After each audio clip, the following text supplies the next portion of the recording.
आज सकाळी ना लवकर मला आवरायचं होतं, तर त्यासाठी ना गॅस ओट्यावर इतका पसारा झाला ना की काय सांगू. माझा अवतार पण इतका भंगार झाला. पटापट सगळं आवरून घेतलं आणि माझ्या चहाला 3 वेळेस नाट लागली. शेवटी फायनल एकदा चहा ठेवला, बिग बॉस बघायला बसली, थोडंसं आवरून घेतलं माझं आणि नंतर उन्हात येऊन बसली. उन्हात येऊन बसल्यावर म्हटलं चला जरा रंगरंगोटी करूया बोटांना. ती केली, कॅडबरी खाल्ली, मस्तपैकी लिहायला बसले.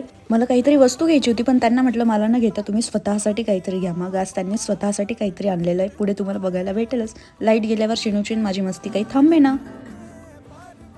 बघा आता पुढे कॅन्सल झालं. मग 1,500 रुपयाची बॅग, 3,500 हजाराची 3 कोट, एवढ्या सगळ्या गोष्टी आल्या. म्हणजे इथं फक्त वाट बघत होते की कधी ही मला नाही म्हणेल आणि कधी मी माझं सामान घ्यायला जाईल. ठीक आहे, कधीतरी नवऱ्यासाठी पण काहीतरी त्याग केला पाहिजे.